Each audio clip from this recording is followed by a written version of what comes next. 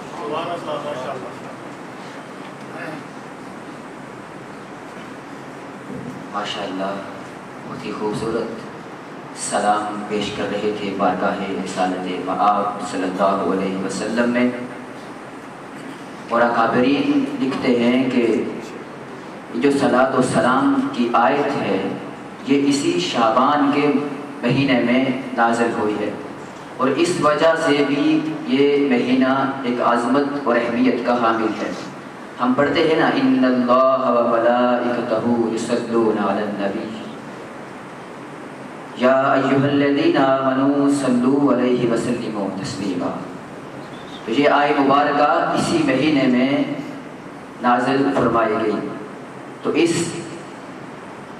وجہ سے بھی یہ مہینہ عظمت اور اہمیت کا حامل ہے۔ حضور سیدنا غوث پاک رضی اللہ تعالی عنہ فرماتے ہیں کہ شعبان 5 حروف کا مجموعہ ہے، شین، عین، با، الف اور نون، 5 حروف مل کر لفظ شعبان بناتے ہیں۔ آپ فرماتے ہیں کہ شعبان کی شین میں اللہ جل مجدہ نے شرف رکھا ہے، اور شعبان کے عین میں اللہ رب العزت نے علم، عظمت اور بلندی رکھی ہے، اور شعبان کے بعد میں اللہ نے بر، نیکی اور تقوی رکھا ہے، اور شعبان کے الف میں اللہ رب العزت نے الفت و محبت رکھی ہے، اور شعبان کے نور میں اللہ جل مجدہ نے نور رکھا ہے۔ اب فرماتے ہیں کہ یہ سب اللہ کی عطائیں ہیں، اللہ کی نعمتیں ہیں، اللہ کے تحفے ہیں جو شعبان کے ذریعے ہمیں عطا ہوئے، اور خصوصاً ان ساری نعمتوں، ان سارے تحفوں اور ان ساری نوازشوں کے دروازے شعبان کی 15ویں شب یعنی آج کی شب اللہ رب العزت کھول دیتا ہے، اور اس شب اللہ جل مجدہ خیرات کے دروازے امت مسلمہ پر کھول دیتا ہے، اور برکات کا نزول فرماتا ہے، اور خطاؤں کو معاف فرماتا ہے، اور گناہوں کو مٹا دیتا ہے، اور کثرت کے ساتھ اس شب اللہ جل مجدہ آقا دو جہاں صلی اللہ علیہ وسلم پر صلوات بھیجتا ہے۔ تو یہ بڑی عظمتوں اور رحمتوں والے لمحات ہیں۔ اللہ رب العزت سے دعا ہے کہ وہ ہمیں اس رات کی برکتوں اور اس کی نعمتوں کو لوٹنے کی توفیق نصیب فرمائے۔ میں دعوت دیتا ہوں نعت رسول مقبول صلی اللہ علیہ وسلم پیش کرنے کے لیے محترم محمد اسحاق صاحب کو کہ وہ تشریف لائیں اور بارگاہ رسالت میں ہدیہ نعت پیش کریں۔ محبت کے ساتھ درود پاک پڑھیے، صلی اللہ علیہ یا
ونصلي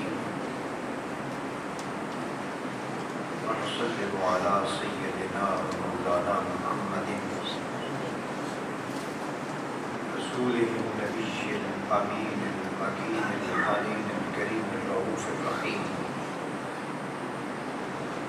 أما بعد، أعوذ بالله من الشيطان الرجيم.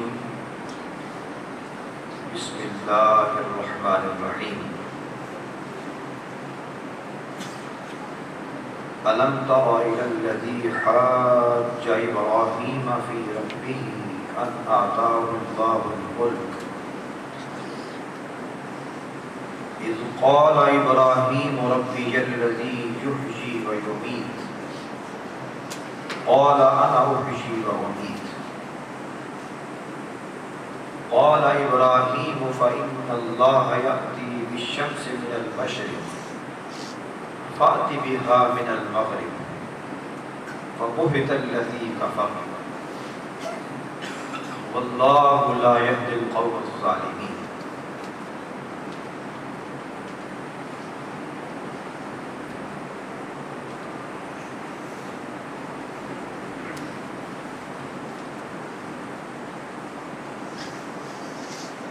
قال الله تبارك وتعالى في مقام آخر: إنا أنزلناه في ليلة مباركة إنا كنا منذرين فيها يفرق كل أمر حكيم. صدق الله مولانا العظيم. اللهم صل على سيدنا ومولانا محمد وعلى آل سيدنا ومولانا محمد وبارك وسلم وصل عليه.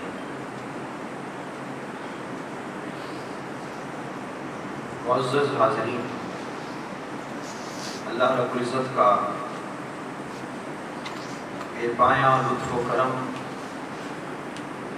اور فضل و احسان ہے جس نے ہمیں آج کی اس بابرکت شب براءت کے موقع پر اپنی بارگاہ بے کس پناہ میں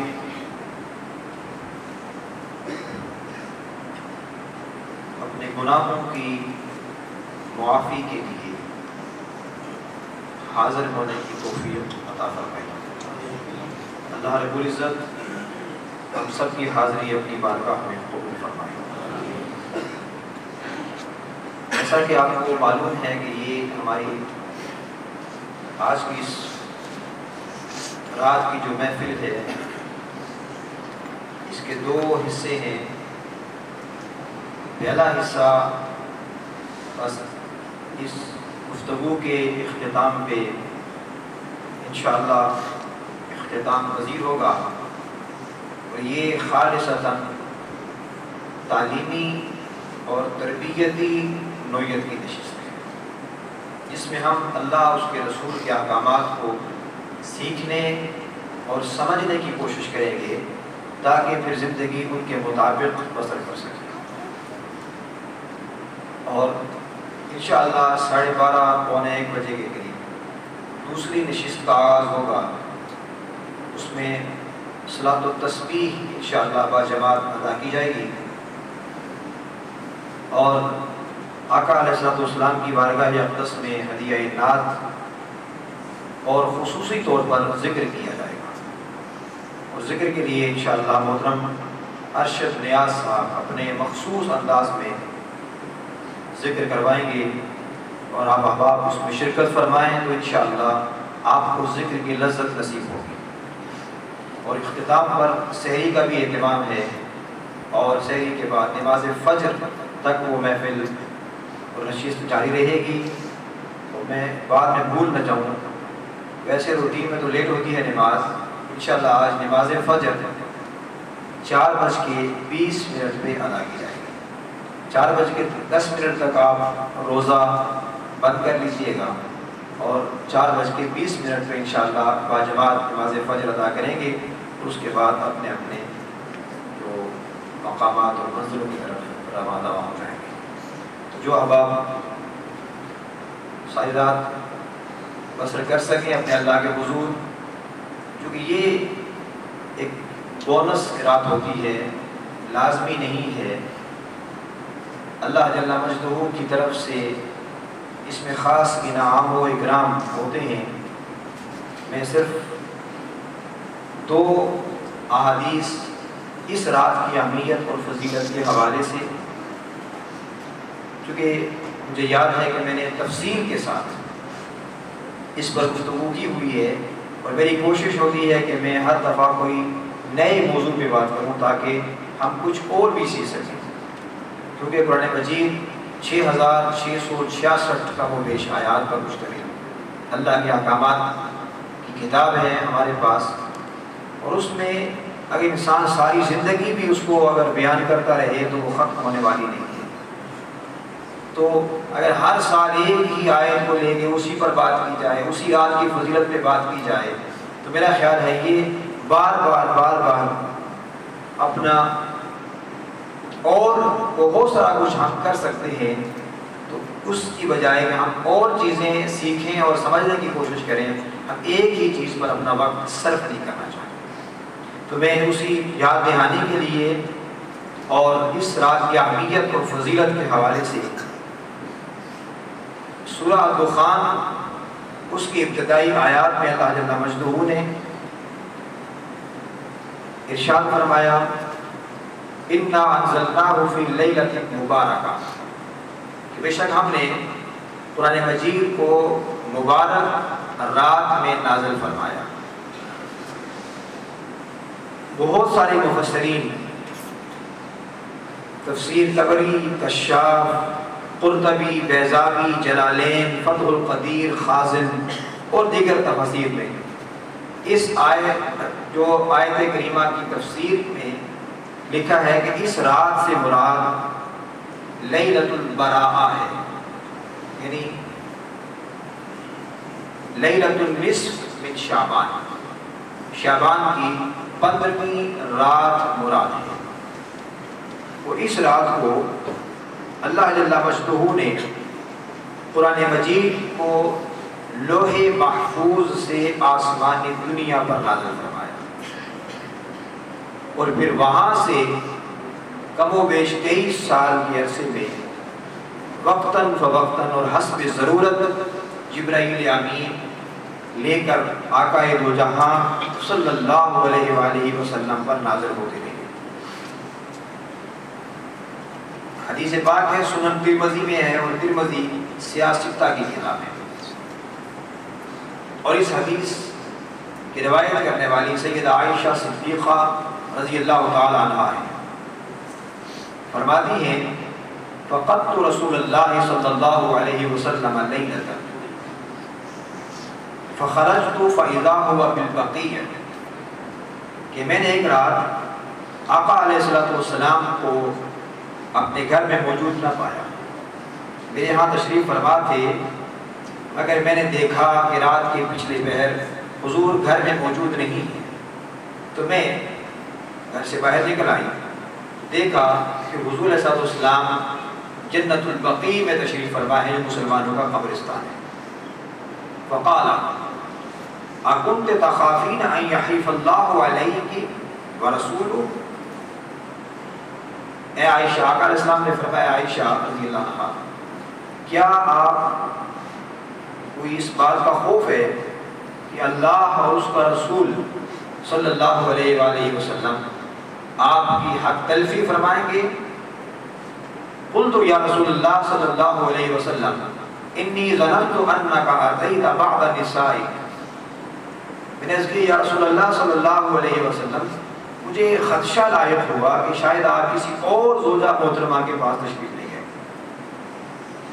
فقال، حضور نے ارشاد فرمایا ان اللہ عز وجل ینزل لیلۃ النصف من شعبان الی السماء الدنیا، کہ اللہ رب العزت شعبان کی 15ویں رات کو، نصف شعبان ہے، 15ویں رات کو اللہ رب العزت اپنی شان کے مطابق آسمان دنیا پر نزول فرماتے ہیں۔ فَيَغْفِرُ لِأَكْثَرَ مِنْ عَدَدِ الشَّعْرِ غَنَمٍ كَلْبٍ، اور فرمایا کہ اللہ رب العزت میری امت کی لوگوں کی قبیلہ بنو کلب کی بکریوں کے بالوں کی تعداد سے بھی زیادہ میری امت کی مغفرت فرماتے ہیں۔ ایک عرب کا بڑا قبیلہ تھا بنو کلب، اس کی بکریوں کے برابر نہیں فرمایا، ان کی بکریوں کے بالوں سے بھی زیادہ تعداد میں اللہ میری امت کی بخشش اس رات فرماتے ہیں۔ اس رات آقا علیہ السلام جنت البقیع میں تشریف لے گئے قبرستان میں، تو اس سے سنت ثابت ہوئی کہ اس رات کو قبرستان کا وزٹ کرنا، ان کے لیے دعائے مغفرت کرنا، یہ بھی آقا علیہ السلام کی سنت ہے۔ دوسری حدیث اس کے راوی حضرت علی المرتضیٰ رضی اللہ تعالیٰ عنہ ہیں، اور یہ سنن ابن ماجہ یعنی سیاست کی کتاب ہے۔ فرماتے ہیں کہ آقا علیہ السلام نے ارشاد فرمایا اذا کانت لیلۃ النصف من شعبان،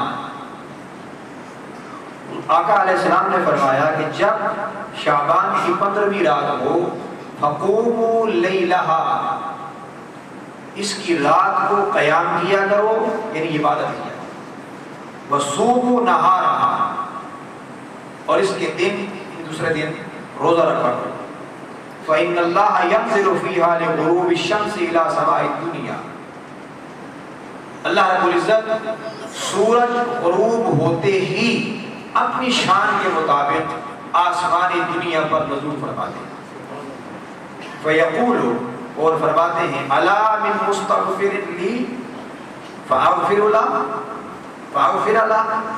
ہے کوئی مجھ سے بخشش مانگنے والا کہ میں آج اس کی بخشش کر دوں، الا مسترزق فارزقه، ہے کوئی مجھ سے رزق طلب کرنے والا کہ میں اس کو رزق عطا کروں، الا مبتلا فاعافیہ، ہے کوئی مصیبت پریشانی غم میں مبتلا کہ میں اسے عافیت دوں، الا قضا حتی یطلع الفجر، ہے کوئی ایسا اللہ رب العزت کی رحمت صدا دیتی ہے حتیٰ کہ فجر طلوع ہو جاتی ہے۔ ایک اور حدیث میں ہے کہ اس رات اللہ رب العزت میری امت کی بخشش فرماتے ہیں، اس میں چند لوگ ہیں جیسے مشرک ہے، کینہ پرور ہے، شراب پینے کا عادی ہے اور والدین کا نافرمان ہے، ایسے لوگوں کی بخشش اس رات بھی نہیں ہوتی جب تک وہ ان جرائم سے توبہ کر کے مکمل طور پر اپنی نیکی کی طرف منتقل نہ ہو جائے۔ یہ اس رات کی عظمت اور فضیلت کے حوالے سے میں نے 2 احادیث آپ کے سامنے رکھی ہیں۔ اللہ رسول کا فرمان انسان کو فضول بحث میں پڑھنے کی ضرورت نہیں ہوتی، جب اللہ اس کے رسول کے فرامین آ جائیں تو اس کے بعد سمعنا واطعنا، مولا ہم نے سن لیا اور ہم نے تیرے فرمان کے آگے سر جھکا دیا، یہ مومن کی شان ہوتی ہے۔ آگے درجات ہیں، کچھ چیزیں فرائض میں داخل ہیں، کچھ واجبات میں داخل ہیں، کچھ سنت میں داخل ہیں، کچھ مستحبات میں ہیں، کچھ نوافل میں ہیں۔ تو یہ عبادت کی رات ہے، فرائض نہیں ہے۔ آپ نفلی عبادت جتنی چاہیں کر سکیں، آپ قرآن کی تلاوت کریں، نوافل پڑھیں، تسبیحات پڑھیں، اللہ کریں اور اللہ سے معافی مانگیں۔ تو یہ انسان کو تو بخشش کا بہانہ چاہیے۔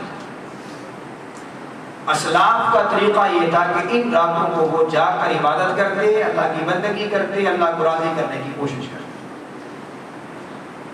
تو اللہ رب العزت سے دعا ہے کہ اللہ پاک ہمیں عمل کی توفیق نصیب فرمائے۔ اس کے بعد میں نے سورہ البقرہ کی آیت نمبر 258 تلاوت کی ہے، تیسرا پارہ ہے، اس کا دوسرا ہی رکوع ہے، تیسرا رکوع شروع ہو رہا ہے یہاں سے۔ اس رکوع میں چند چیزیں بیان کی گئی ہیں اور اس سے ہٹ کے قرآن مجید کے مختلف مقامات پر سیدنا ابراہیم خلیل اللہ علیہ الصلاۃ والتسلیم آپ کے ساتھ وقت کے حکمران نے ایک مجادلہ کیا، آپ کی قوم نے مجادلہ کیا، اور آپ نے ان حالات میں کیا کارنامہ سر انجام دیا اور اس سے ہمارے لیے سبق کیا ہے۔ یاد رکھیں کم و بیش 500 کے قریب آیات ہیں جو احکامات پر مشتمل ہیں، یہ کرو اور یہ نہ کرو۔ باقی کثیر حصہ قرآن مجید کا گزشتہ انبیاء علیہ السلام اور ان کی قوموں کے واقعات اور قصص پر مشتمل ہے،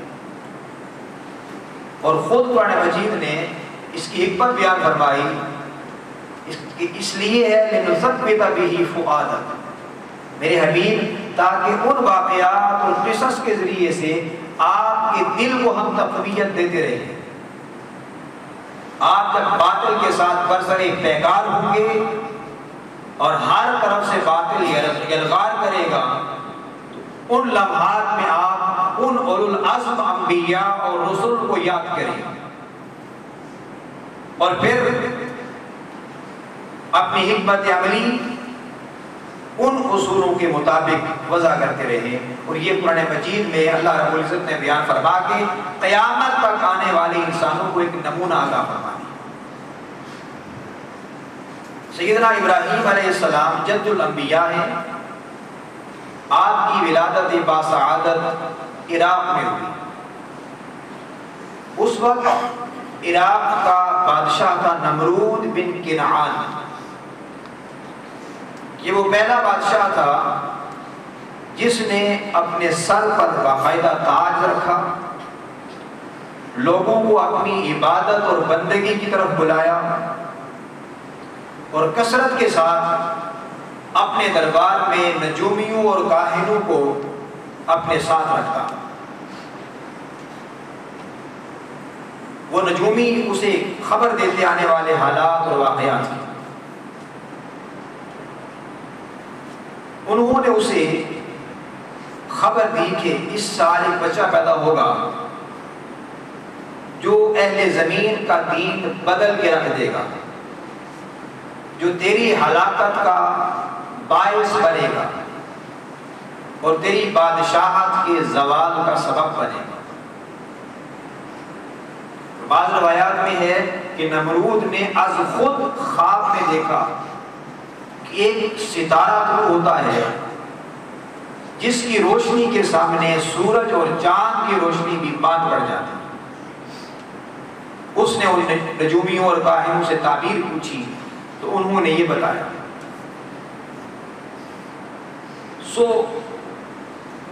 جب اسے یہ بات سمجھ میں آ گئی کہ ایسا ہونے جا رہا ہے تو اس نے حکم دیا کہ اس سال پیدا ہونے والے تمام نومولود بچوں کو قتل کر دیا جائے۔ ایک حکم نامہ جاری ہو گیا، شاہی حکم نامہ۔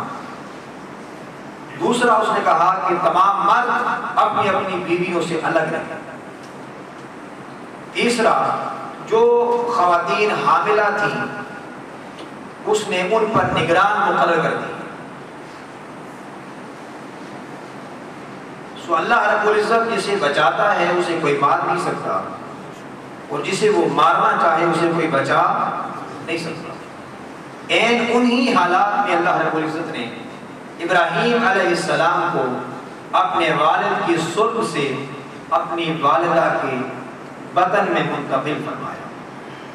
آپ کی والدہ حاملہ ہو گئی۔ آپ کے والد کا نام طارق، قرآن مجید میں آزر کا لفظ آیا ہے۔ امام رازی اور دیگر مفسرین نے بڑی تفصیل کے ساتھ اور بڑے حوالہ جات کے ساتھ یہ بات ثابت ہوئی ہے کہ آزر ابراہیم علیہ السلام کے والد کا نام نہیں تھا، بلکہ یہ ابراہیم علیہ السلام کا چچا تھا۔ ابراہیم علیہ السلام کے والد کا نام طارق تھا، اور وہ اللہ وحدہ لا شریک کو ماننے والے تھے، کیونکہ نبی کا نسب پاک ہوتا ہے۔ از اول تا آخر آقا علیہ السلام السلام کی حدیث ہے کہ میں پاک پشتوں سے پاک رحموں کی طرف منتقل ہوتا رہا. اور قرآن مجید میں مشرکین کو نجس کہا گیا ہے.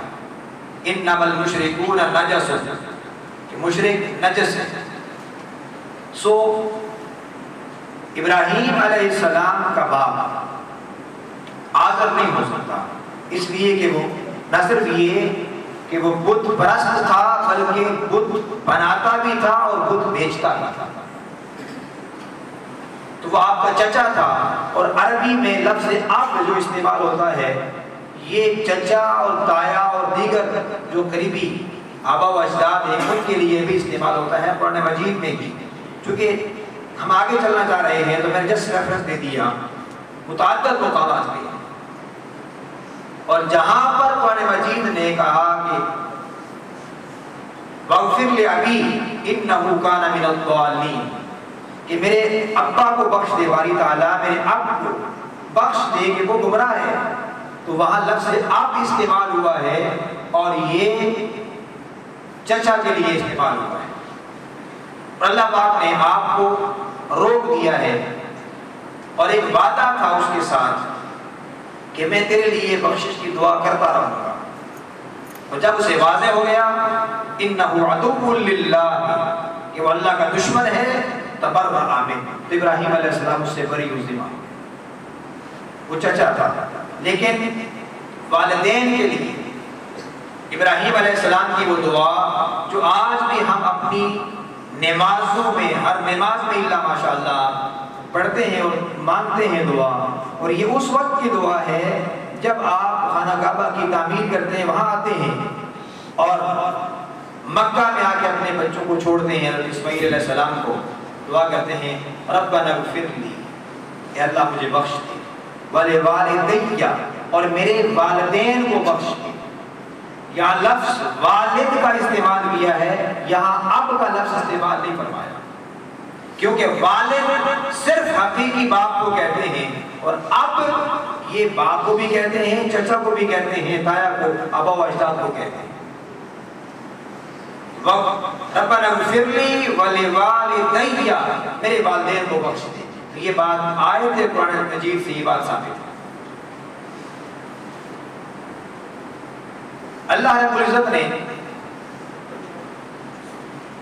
جب اللہ کسی کو بچاتا ہے تو حالات اور اسباب بھی ایسے پیدا فرما دیتا ہے.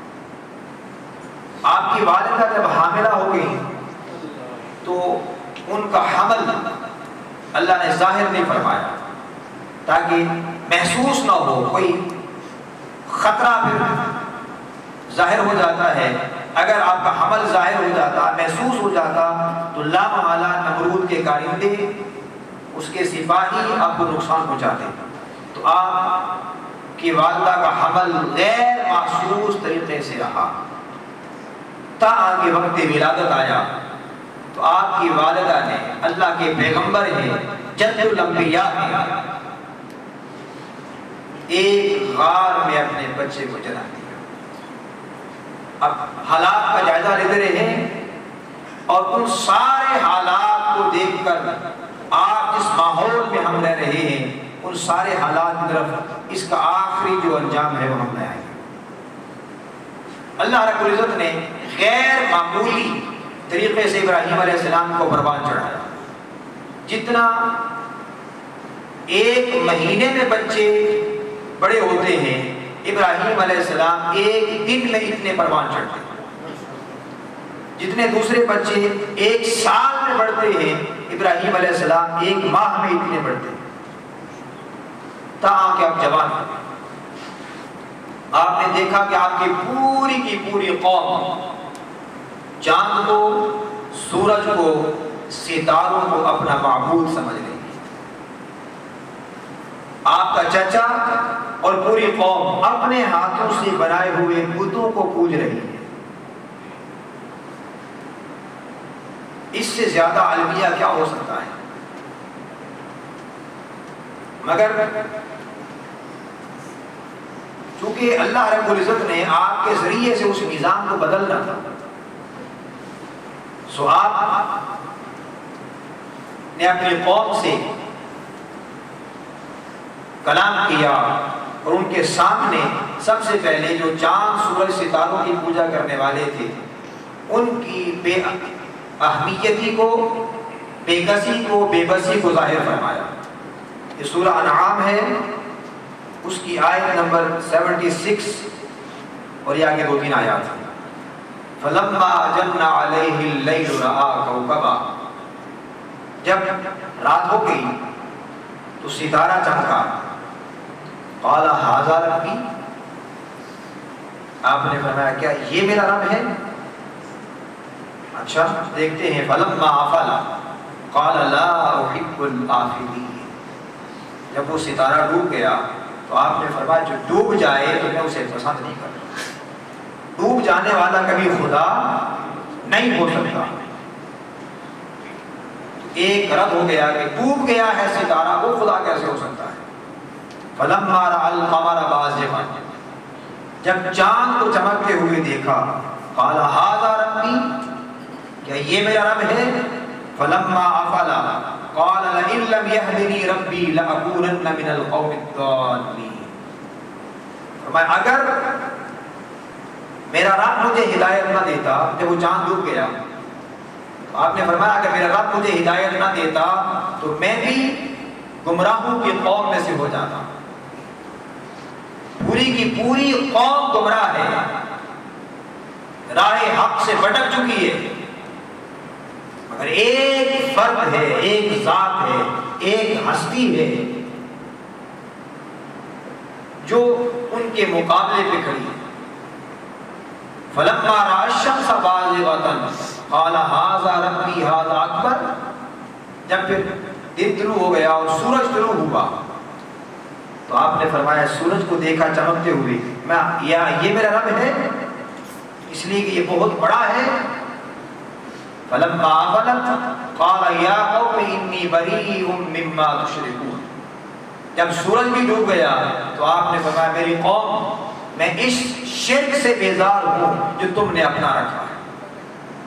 انی وجہت وجہی للذی فطر السماوات والارض حنیفا وما انا من المشرکین، میں اپنا رخ ہر شخص سے ہٹا کر اس خالق کائنات کی طرف کر رہا ہوں جو زمین و آسمان کا پیدا کرنے والا ہے، اور میں مشرکین میں سے نہیں ہوں۔ برات کا اعلان فرما دیا۔ یہ سورج چاند ستارے جو مظاہر فطرت ان کی پوجا کر رہے تھے، آپ نے اپنے دلائل کی روشنی میں قوم کو بتا دیا کہ یہ تمہارے خدا نہیں ہو سکتے۔ آپ جو بتوں کی پوجا کرنے والے تھے تو آپ نے ان کی بے کسی اور بے بسی کو ثابت کرنا تھا۔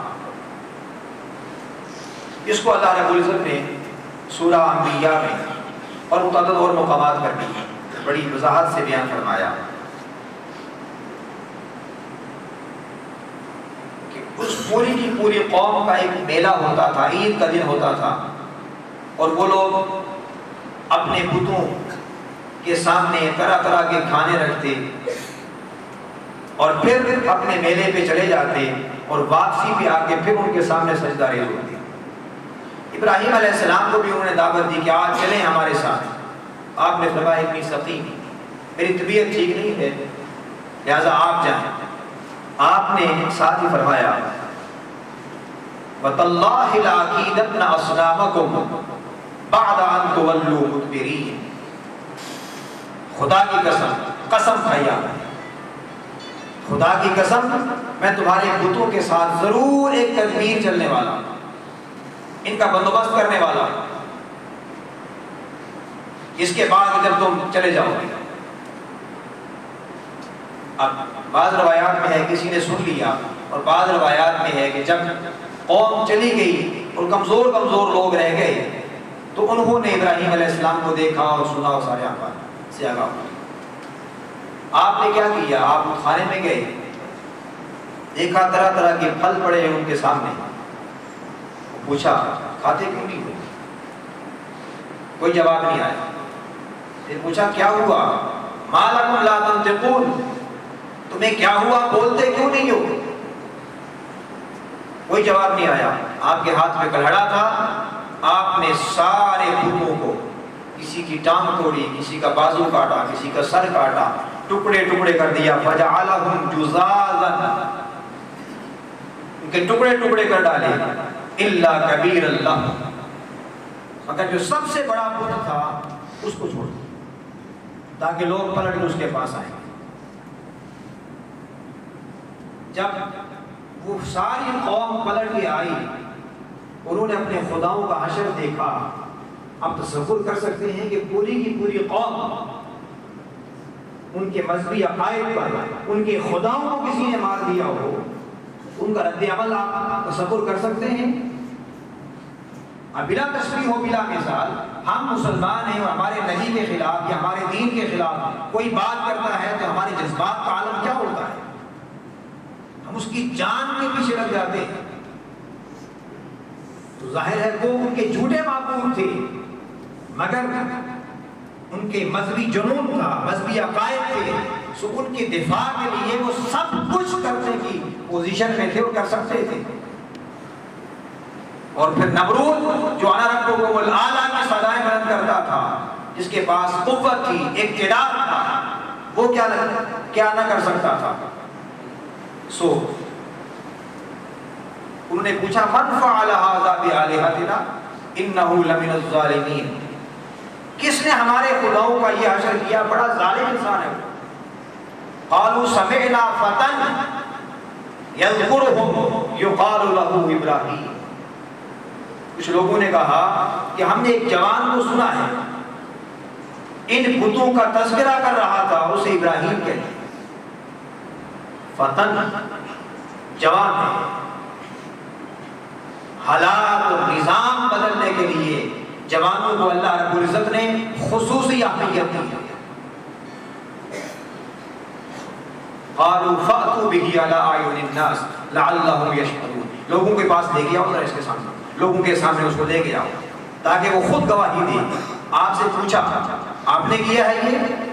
آپ نے فرمایا بل فعله كبيرهم هذا فاسألوهم ان كانوا ينطقون، اس سے کیا پوچھتے ہو؟ خدا تمہارے یہ بڑا خدا ہے، اس کو کچھ نہیں ہوا، اس سے پوچھیں ہیں، شاید اس نے نہ کیا ہوگا۔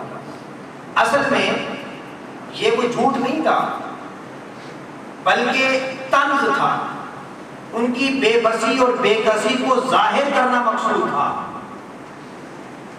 تاکہ خود جب بے بس ہو کے خود بولیں گے، اور وہ آگے قرآن مجید نے بیان کیا ہے فَرَجَعُوا إِلَىٰ أَنفُسِهِمْ فَقَالُوا إِنَّكُمْ أَنْتُمُ الظَّالِمُونَ، پھر وہ اپنی ہی سوچوں کی طرف، اپنی ذات کی طرف پلٹ گئے اور کہنے لگے کہ بے شک تم خود ہی ظالم، اپنے آپ کو کہنے لگے۔ پھر کہتے ہیں ثُمَّ نُكِسُوا عَلَىٰ رُءُوسِهِمْ، پھر ان کے سر جھک گئے۔ باطل کتنا ہی طاقتور کیوں نہ ہو، جب حق کے سامنے آنکھیں ڈال کے، آنکھوں میں آنکھیں ڈال کے بات کرتا ہے تو وہ بات کر نہیں سکتا۔ پوری کی پوری قوم ہے مگر سر جھکا دیے انہوں نے اور کہا لقد علمت ما هؤلاء ينطقون، ابراہیم آپ خود ہی جانتے ہیں نا، یہ تو بولتے ہی نہیں۔ اے ابراہیم آپ خود جانتے ہیں، آپ کو پتا ہے یہ بولتے نہیں ہیں۔ آپ نے فرمایا فتعبدون من دون اللہ ما لا ينفعكم شيئا ولا يضركم، کیا تم اللہ کو چھوڑ کے ان بتوں کی پوجا کرتے ہو جو تمہیں کوئی نفع نہیں دے سکتے، کوئی نقصان نہیں پہنچا سکتے؟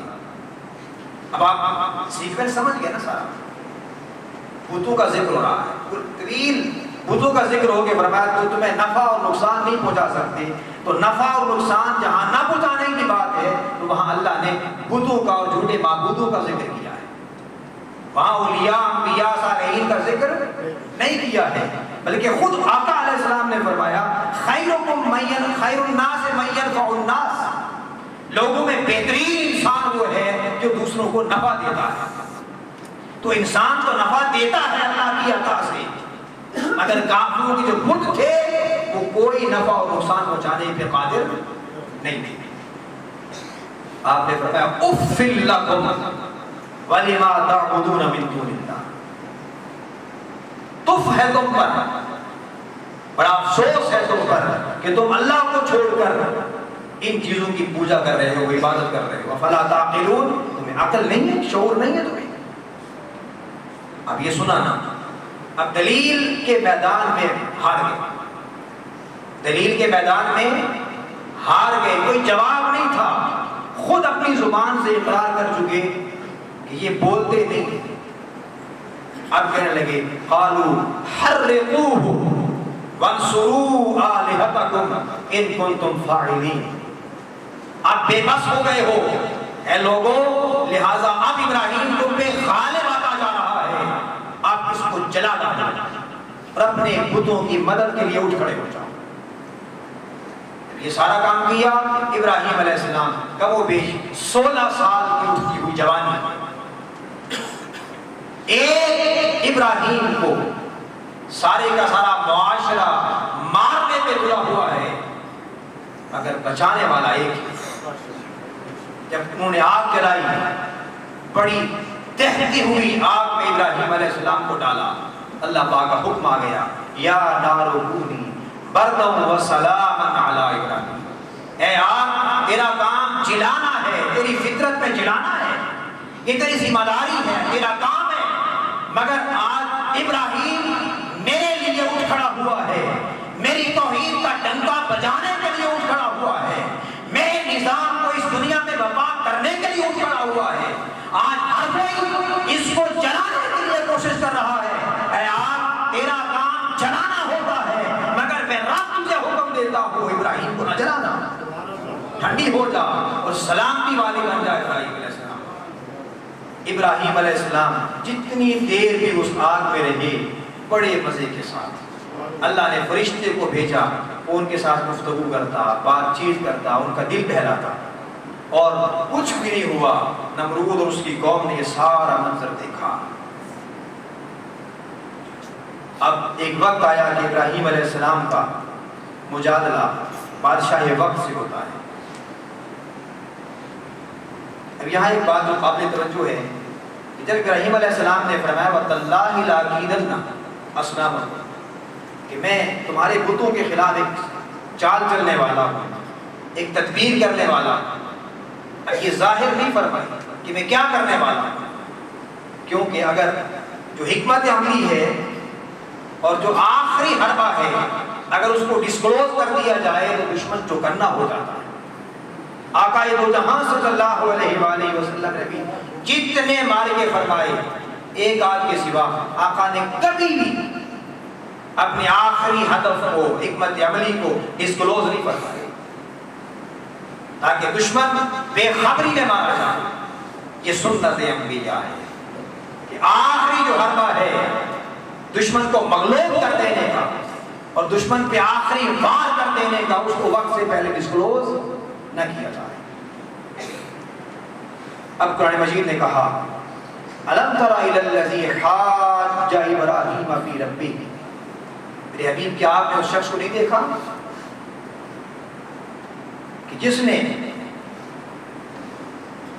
اپنے رب کے بارے میں ابراہیم علیہ السلام سے جھگڑا کیا، اپنے رب کے بارے میں. اور کیوں کیا؟ ان آتاہ اللہ الملک، اس لیے کہ اللہ نے اسے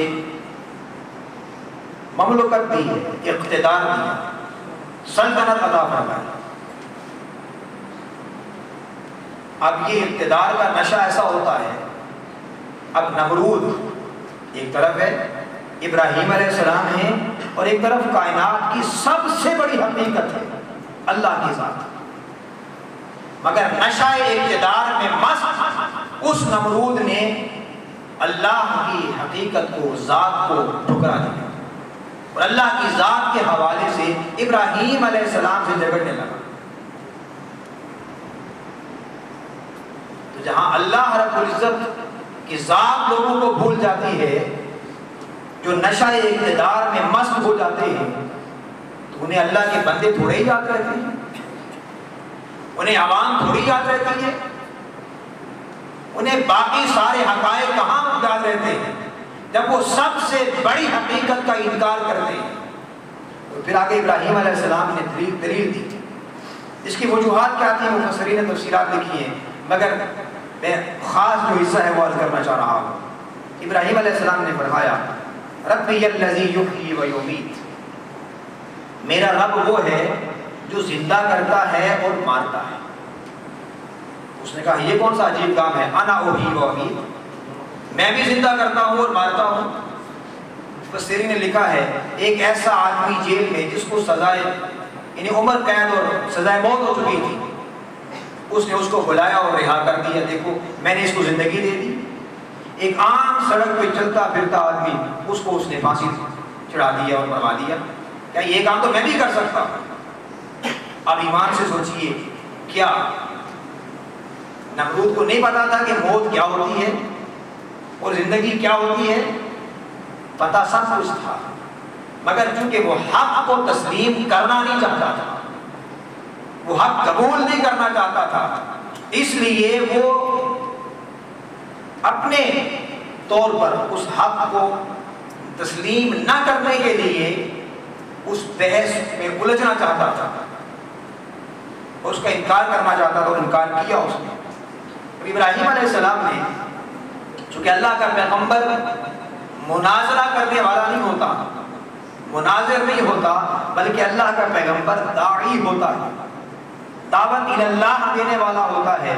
سو آپ نے اس میں مزید الجھنے کی بجائے کہ موت کا فلسفہ کیا ہے اور زندگی کیا ہے، آپ چاہتے تو اس پر بات کرتے ہیں، مگر آپ نے اس میں مزید الجھنا گوارا نہیں فرمایا۔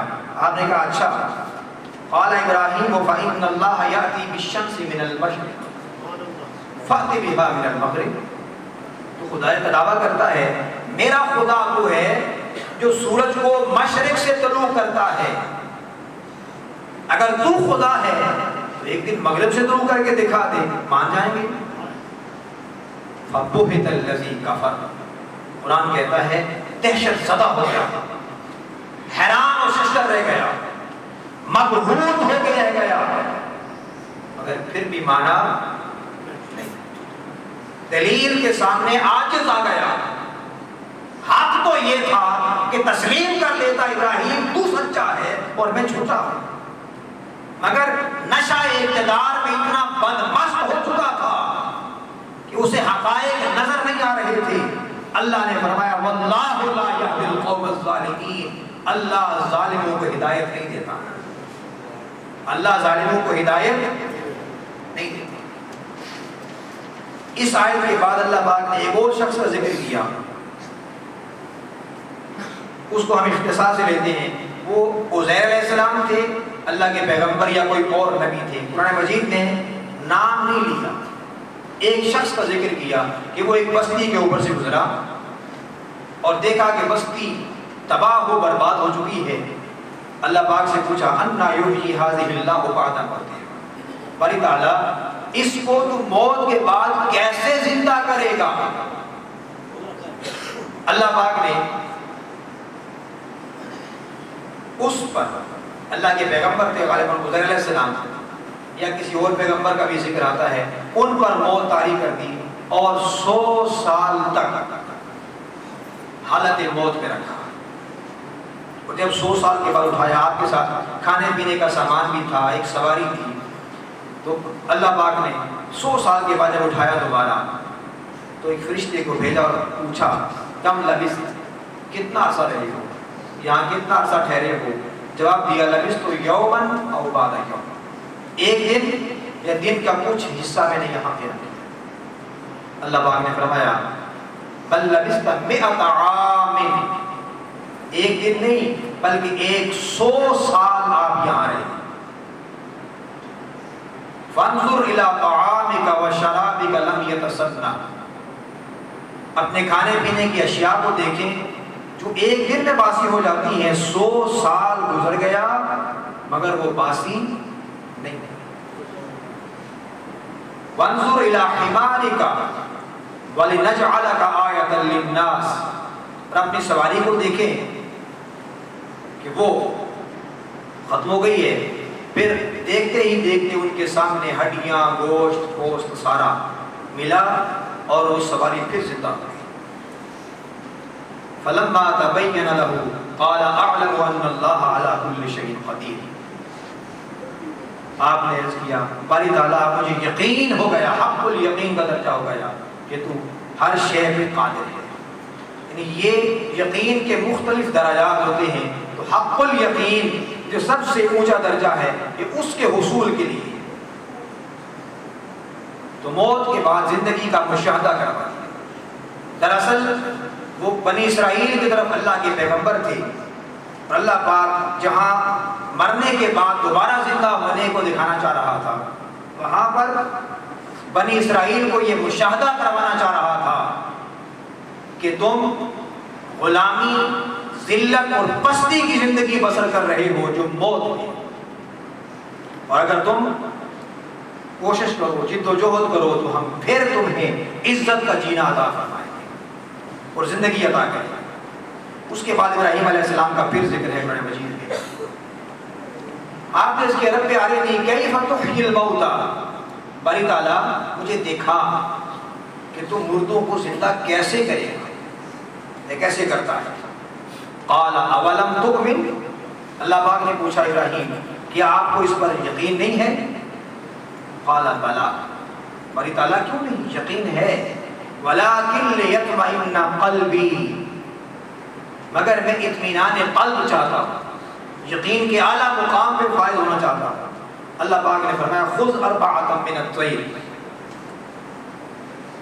4 پرندے لے لو، فصرہن الیک، انہیں اپنے ساتھ مانوس کرو، اور پھر ان کے ٹکڑے ٹکڑے کر کے مختلف پہاڑوں پہ رکھو. ثم ادعوہن یأتینک سعیا، اور پھر انہیں بلاؤ تو وہ آپ کی طرف دوڑتے ہوئے چلے آئیں. مفسرین نے لکھا ہے کہ اس میں 4 پرندے تھے، ایک مرغ تھا، دوسرا مور تھا، تیسرا کبوتر تھا، اور چوتھا کوا تھا. صوفیاء نے لکھا ہے کہ یہ 4 پرندے در حقیقت انسانی نفس کی 4 خصوصیات. مرغ شہوت کی علامت ہے، مور تکبر کی علامت ہے، کبوتر خود پسندی کی علامت ہے، اور کوا حرص اور لالچ کی علامت ہے. وہ پیغام دیا جا رہا تھا کہ اگر ایک انسان لوگوں کو اللہ کی طرف بلانا چاہتا ہے تو اپنے نفس سے شہوت کو، تکبر کو، حرص کو، خود پسندی کو، ان صفات کو ذبح کرے. ثم ادعوہن، پھر لوگوں کو اللہ کی طرف بلائے گا تو لوگ کشاں کشاں پھستے ہوئے اللہ کی بارگاہ میں حاضر ہو جائیں، اس کی قول پہ لبیک کریں. اس کی صدا آپ سنتے ہیں کہ خواجہ معین الدین چشتی اجمیری رحمۃ اللہ تعالی علیہ نے 90 لاکھ ہندوؤں کو کلمہ پڑھایا. کیسے پڑھایا؟ جب اولیاء اللہ اپنے نفس کی صفات کو ذبح کر لیتے ہیں محبت اور عشق کی چھری کے ساتھ، اور اس کے بعد جب وہ دعوت دیتے ہیں تو پھر کبھی دیکھنے کی نگاہوں سے دعوت ہو جاتی ہے، کبھی کردار سے دعوت ہوتی ہے، کبھی عمل سے دعوت ہوتی ہے، اور لوگ کشاں کشاں کھنچتے ہوئے ان کی بارگاہ میں چلے آتے ہیں. دوستان مکرم، اب ہم اس کو آخری اپنے پیغام کے طور پہ جو کچھ ہم نے پڑھا ہے اس میں سے سبق کیا ملتا ہے؟ اگر آج کی شب آپ تشریف لائے ہیں تو کیا 2 نفل پڑھنے کے بعد حق ادا ہو جائے گا؟ کیا توبہ کر کے حق ادا ہو جائے گا؟ کیا محفل منعقد کر کے سلام دعا کرنے کے بعد یہاں آنے کا حق ادا ہو جائے گا؟ جواب نفی میں. پھر کہ ابراہیم علیہ السلام کا ذکر سنا، ان کی جد و جہد کو سنا، ان کی سٹرگل کو سنا، ان کے پیغام انقلاب کو سنا، ان کے ساتھ ہونے والی سلوک کو سنا، ان کے استقامت کو سنا، اور کیا بس ابراہیم علیہ السلام کی بارگاہ میں خراج تحسین پیش کرنا مقصود ہے، یا کچھ اپنی زندگیوں میں ان کے سبق کو لینا مقصود ہے؟ آج ہم جن حالات میں ہیں، شب برات کی ان بابرکت گھڑیوں میں بیٹھنے والوں، اگر اللہ سے مخلص ہو کے آئے ہو، اگر اللہ کی دہلیز پر اپنا سر جھکانے آئے ہو، تو اس پیغام کو سنو اور پھر اپنی زندگی میں عملی جامہ پہنانے کے لیے ہمیں اٹھنا ہوگا۔ اور وہ پیغام کیا ہے؟ آج ابراہیم علیہ السلام کے معاشرے میں بت تھے اپنے ہاتھوں سے بنائے ہوئے، چاند سورج ستاروں کی پوجا کرنے والی قوم تھی۔ آج ہمارا معاشرہ بھی اللہ وحدہ لا شریک کی بندگی کو چھوڑ کر، اللہ وحدہ لا شریک کی عبادت کو چھوڑ کر، اس کی توحید کو چھوڑ کر، اس کی وحدانیت کو چھوڑ کر آج ہمارے معاشرے میں دہشت گردی کا بت ہے، فرقہ واریت کا بت ہے، انتہا پسندی کا بت ہے، کرپشن اور لوٹ مار کا بت ہے، جھوٹ دجل اور فریب کا بت ہے، مہنگائی بے روزگاری کا بت ہے، ظلم و ستم کا بت ہے، قتل و غارت گری کا بت ہے، اور جہالت اور لا علمی کا بت ہے۔ یہ سارے بت ہمارے معاشرے میں جا بجا آپ کو نظر آئیں گے، اور ان بتوں کی پوجا کرنے والے عوام بھی ہیں، حکمران بھی ہیں، علماء بھی ہیں، ہر طبقے کے لوگ ان بتوں کی پوجا میں مصروف ہیں۔ کوئی اپنے مسلک کو پوچھ رہا ہے، کوئی فرقہ واریت کو پوچھ رہا ہے، کوئی بے گناہوں کو قتل کرنے کو اپنا دین سمجھ رہا ہے، کوئی مسجد میں بم چلانے کو عبادت تصور کر رہا ہے، کوئی بے گناہوں کو مارنے کو جہاد سمجھ رہا ہے، کوئی کرپشن لوٹ مار اور ان سارے امور کو اپنا معبود سمجھ بیٹھا ہے۔ قرآن نے کہا ارائیت الذی، کیا آپ نے اس شخص کو دیکھا ہے میرے حبیب، کیا آپ نے اس شخص کو دیکھا ہے من اتخذ الہہ ہوا، جس نے ہوائے نفس کو، خواہش نفس کو اپنا معبود بنا لیا ہے۔ یہ میں کو اپنی طرف سے نہیں کہہ رہا، قرآن کہہ رہا ہے۔ سو ہمارے معاشرے میں ان بتوں کی پوجا ہو رہی ہے، اور بڑے افسوس سے میں اس لیے کہہ رہا ہوں کہ اللہ ماشاء اللہ معاشرے کے ہر طبقے کے لوگ ان بتوں کی پوجا کر رہے ہیں، اور ہمارے اندر اب یہ تو معاشرے میں کھڑے بت ہیں، اب ہمارے اندر کے بت بھی ہیں۔ ان میں حرص و لالچ کا بت ہے، تکبر کا بت ہے، حسد کا بت ہے، اناد کا بت ہے، کینہ پروری کا بت ہے، شہوت پرستی کا بت ہے، خود پسندی کا بت ہے۔ جو ان بتوں کی پوجا سے بچ گیا، اللہ ماشاء اللہ ان بتوں کی پوجا میں دن رات مصروف ہے۔ اب یہ ہماری کیفیت ہے۔ ہماری قوم بے یقینی اور مایوسی کی دلدل میں پھنسی ہوئی ہے۔ دوستان مکرم، آپ نے سنا کہ جب حق اور باطل کا معرکہ ہوتا ہے، اور باطل جب دلائل کے میدان میں شکست کھا جاتا ہے، تو پھر کردار کشی پہ اتر آتا ہے، جھوٹے الزامات لگاتا ہے، جھوٹا پروپیگنڈا کرتا ہے، حتیٰ کہ سب سے بڑھ کر جان سے مار دینے کی دھمکی بھی دیتا ہے۔ یہ ہتھیار ہے باطل کے پاس۔ اب اہل حق تنہا ہے ابراہیم علیہ السلام اپنے معاشرے میں، ان سارے الزامات کا سامنا بھی کر رہے ہیں، مگر ڈرتے نہیں ہیں۔ جو اللہ وحدہ لا شریک کا نظام برپا کرنے کا عزم لیتے ہیں اور عزم لے کر اٹھتے ہیں، انہیں ان میں سے کوئی چیز بھی مرعوب نہیں کر سکتی، کوئی دھمکی بھی انہیں ڈرا نہیں سکتی، کوئی الزام اور کوئی کردار کشی اور کوئی پروپیگنڈا ان کے عزم میں کمزوری واقع نہیں کر سکتا۔ حاضرین محترم، اہل حق کے پاس اسلحہ ان کی دلیل ہوتی ہے، اہل حق کا اسلحہ ان کا اخلاق ہوتا ہے، اہل حق کا اسلحہ ان کا کردار ہوتا ہے۔ آج ہمیں ضرورت ہے ایک ایسے لیڈر کی، ایک ایسے رہنما کی جو ہمارے اندر کے بتوں کو بھی باش کر دے، اور جو ہمارے معاشرے میں کھڑے ان سارے بتوں کو بھی باش کر دے۔ وہ ابراہیمی کردار کا ہوگا، وہ حسینی کردار کا ہوگا، وہ موسوی کردار کا ہوگا، اور پھر جب ان بتوں سے پاک کر کے ہمارے من کو بھی اللہ کی دہلیز پر جھکا دے، اور معاشرے سے ان بتوں کا خاتمہ کر کے پورے معاشرے کو اللہ کی بندگی میں دے دے۔ آج وہ لیڈر کون ہو سکتا ہے؟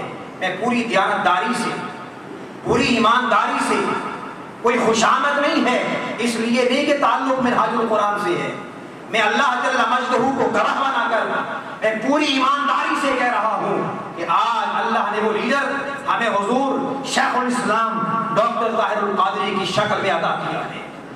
اب ضرورت اس امر کی ہے کہ ہم آج کی شب یہ عہد کریں کہ اس لیڈر کا ساتھ دیں۔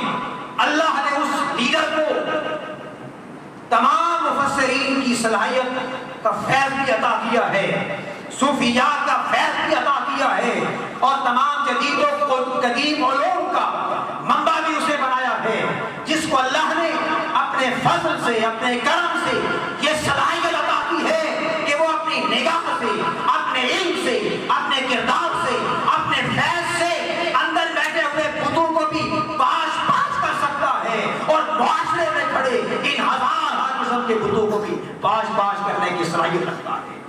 دوستان مکرم، اب ہماری ذمہ داری کیا ہے؟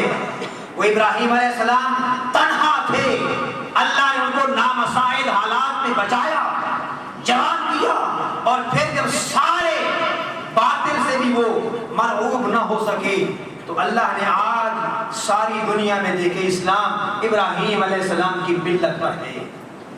یہ وقت آتا ہے، حالات بدلتے ہیں، اللہ اسباب پیدا کر دیتے ہیں۔ لوگوں، آج کی شب اللہ کی دہلیز پہ آنے والوں، آج کم و بیش 67 سال ہو چکے ہیں ہمارے وطن عزیز پاکستان کو، اور پاکستان کا مطلب کیا؟ لا الہ الا اللہ کا نعرہ لگا کے ہمارے آباء و اجداد نے قربانیاں دی تھی، مگر آج 67 سال گزرنے کے بعد مسجدوں میں بیٹھ کر نظام مصطفیٰ کی دعا کو کر سکتے ہیں؟ آپ عبادت گاہوں میں بیٹھ کر حالات بدلنے کی دعا کو کر سکتے ہیں؟ اپنے دل میں خواہش رکھتے ہیں کہ حالات بدل جائیں؟ میں نے کئی لوگوں سے سنا ہے، وہ کہتے ہیں کوئی امام خمینی آ جائے کہ حالات بدلے گا۔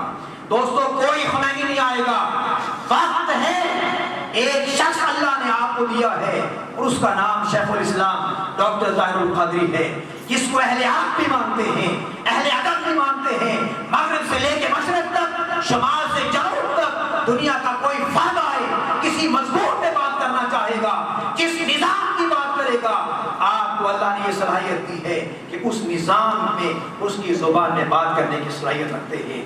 اور جب وقت کے حکمران، جو اسلام کے نام پہ بننے والا ملک، جس کی حکومت خود سود کی محافظت میں اور حفاظت میں جب گئی ہے کہ سود کو نافذ کیا جائے، جاری رکھا جائے، اس کا خاتمہ نہ کیا جائے، اور اس کے بغیر نظام چل ہی نہیں سکتا، تو اگر کوئی ایک شخص جس نے سود کا نہ صرف یہ کہ متبادل نظام اور عملی نظام پیش کیا، وہ ایک ہی شخص تھا، اور دنیا اس کو شیخ الاسلام ڈاکٹر محمد طاہر القادری کہتی ہے۔ دوستان مکرم، اب آپ نے 23 جون کو، اس مہینے کی 23 تاریخ کو وطن واپسی کا اعلان کر رکھا ہے۔ اس دوران جھوٹے پروپیگنڈا بھی ہوں گے، کردار کشی بھی ہوگی، اور خدا را کسی پروپیگنڈا کا شکار نہ ہو۔ یہ ادنا سا خادم حضور شیخ الاسلام کا ایک چھوٹا سا شاگرد آپ کے پاس ہے، اگر کسی قسم کا کوئی پروپیگنڈا کیا جائے تو آپ تشریف لائیں، انشاءاللہ قرآن و سنت کی روشنی میں اس کی وضاحت کرنے کو تیار ہوگا، مگر اپنا ایمان پروپیگنڈا نہ کریں، اور وقت ہے اس عظیم ہستی کا ساتھ دینے کا، اپنے اندر یقین کی دولت پیدا کریں۔ علامہ اقبال نے بھی اس انسان کو جو قوم مایوسی کی طرف جا رہی ہے ایک پیغام دیا ہے بڑے خوبصورت انداز میں، کہتے ہیں خدائے لم یزل کا دست قدرت تو زباں تو ہے۔ علامہ نے کہا خدائے لم یزل کا دست قدرت تو زباں تو ہے، یقین پیدا کر رہے محفل کہ مغلوب گماں تو ہے، پڑے ہیں چرخ نیلی فام سے منزل مسلمان کی، ستارے جس کے گردے راہ ہوں وہ کارواں تو ہے۔ اور اسی نسبت ابراہیمی کے لیے آپ نے فرمایا تیری نسبت براہیمی ہے، میں یا معمارِ جہاں تو ہے۔ اور پھر فرماتے ہیں یقین محکم عمل پہ ہم محبت فاتح عالم جہاد زندگانی میں ہیں یہ مردوں کی شمشیریں، لہٰذا آئیے اس شب یہ عہد کریں، اگر دوستو یہ وقت گزر گیا تو شاید صدیوں بعد اللہ ایسی شخصیت پیدا کرتا ہے وہ انقلاب کا عزم رکھتے ہیں۔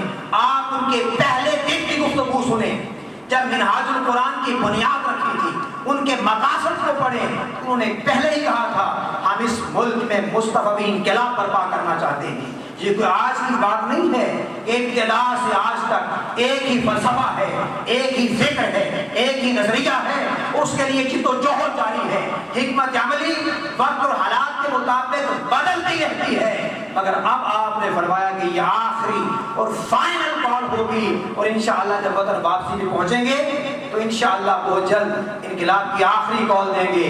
اس وقت دوستو مجھے معلوم ہے آپ یہاں بیٹھ کر پاکستان کی سیاست پہ نظر انداز ہوتے ہیں، پاکستان میں بیٹھ کر یورپ کی سیاست پہ نظر انداز ہو سکتے ہیں، تو کیا وجہ ہے اگر ہم اپنے دوستوں کو، اہل خانہ کو، بھائیوں کو، چاہنے والوں کو، تعلق والوں کو اگر انقلاب کا سپاہی بنائیں اور اس قول پہ لبیک کہنے کے لیے انہیں کہیں کہ اس دن جب کروڑ افراد اللہ کی حمد و ثنا کرتے ہوئے، صدائے تکبیر بلند کرتے ہوئے جب باہر نکلیں گے تو اس قافلہ انقلاب میں شامل ہو جائیں، ایسا نہ ہو انقلاب آ جائے اور ہم پچھتاتے رہیں۔ اللہ نے ہمیں یہ موقع دیا ہے، لہذا خود بھی، اپنے دوستوں کو بھی، اپنے احباب کو بھی، اپنے رفقا کو بھی اس قافلہ انقلاب میں شامل کرنے کے لیے آپ اور ہم میں سے ہر شخص اپنا اپنا حصہ ڈالے۔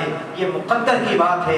اللہ ہمیں ابراہیمی کردار اور ابراہیمی قافلے میں رکھے، اسی میں زندہ رکھے اور اسی میں زندگی کا خاتمہ فرمائے۔ اور آج کی شب اس پیغام کو ہم نے سنا ہے، اللہ ہمیں اسے اپنے سینے میں محفوظ کرنے اور پھر اپنے معاشرے میں اس پیغام کو پہنچانے کی توفیق نصیب فرمائے۔ وما علینا